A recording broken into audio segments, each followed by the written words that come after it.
बहुत विल्डरिंग लगता है कि एक तो इतना ऑफेंसिव, उधर से शोल्डर पे हाथ रख के आना, ऐसे लग रहा है दोनों साथ साथ घूम रहे हैं।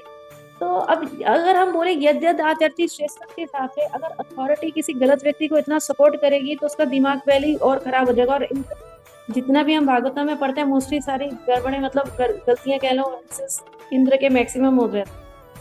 तो इसको हम कैसे समझे कि भगवान ऐसी डीलिंग्स क्यों करते हैं?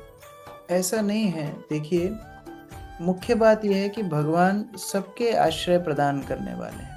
वो किसी को भी तिरस्कार नहीं कर, वो इंद्र का भी तिरस्कार नहीं कर रहे हैं, इंद्र को भी नहीं छोड़ रहे हैं, वो महाराज पृथु को भी नहीं छोड़ रहे हैं।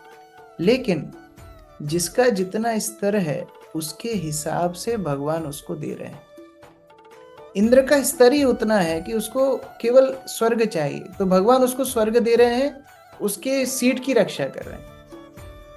लेकिन पृथु महाराज को भगवान शुद्ध भक्ति दिए हैं। पृथु महाराज को भगवान अपनी सुंदर प्रार्थनाएं जो पृथु महाराज ने की उसको स्वीकार करके पृथु महाराज का सम्मान बढ़ाए हैं। इसलिए भागवत में इतने सारे अध्याय हम पृथु महाराज के पढ़ रहे हैं। क्या हमने कभी इंद्र के चरित्र के अध्याय पढ़े हैं? नहीं पढ़े हैं। इसीलिए हमको ये देखना है भगवान किसी की उपेक्षा नहीं करते। उसी धारा में भक्त लोग भी किसी की उपेक्षा नहीं करते। कई बार ऐसा लग सकता है कि अरे देखो अथॉरिटी इन सबको सपोर्ट कर रही है, लेकिन यदि सपोर्ट नहीं करेंगे तो वो भक्ति से चले जाएंगे। ये सोचना चाहिए। जिसका जितना स्तर है उसको उतने स्तर पर मदद की जाती है। हम शुद्ध भक्ति के लिए आए हैं तो हमको शुद्ध भक्ति भगवान देंगे। कोई हो सकता है पोस्ट पोजीशन के लिए आया, भगवान उसको पोस्ट पोजीशन देंगे। कोई धन के लिए आया है, भगवान उसको धन देंगे। हर तरह से भगवान आश्रय प्रदान करने की कोशिश करते हैं। तो हम कभी भी बाह्य वस्तु से हमको ये परीक्षा नहीं की। इसलिए तो हम भागवत पढ़ रहे हैं। ये भागवत पढ़ने का प्रयोजन क्या है? जिससे हमारी चेतना शुद्ध हो।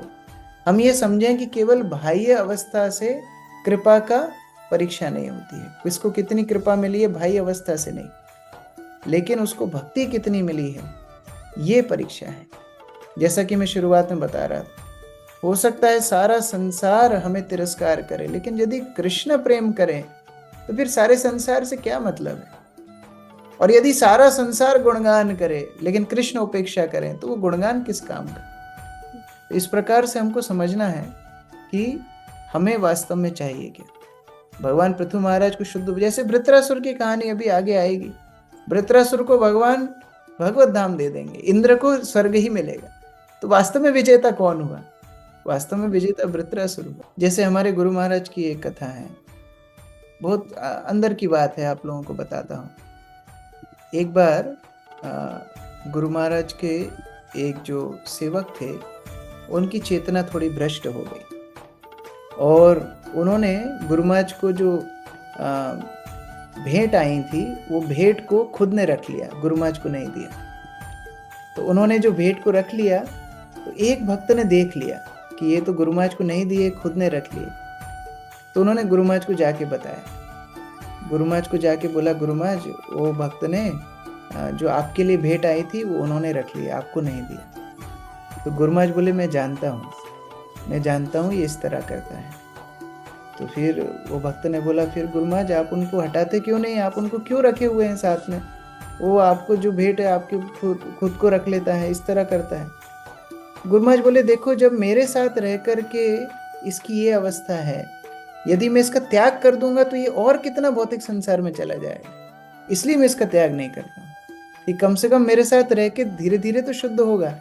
जब मेरे साथ रह कर के ये चेतना है, मेरे साथ नहीं रहेगा तो ये कितना और पाप करेगा। इसलिए मैं इसका त्याग नहीं कर रहा। ये वैष्णवता है। बाह्य अवस्था से लग सकता है हमको, अरे इनका सपोर्ट कर रहे हैं, सपोर्ट नहीं कर रहे हैं।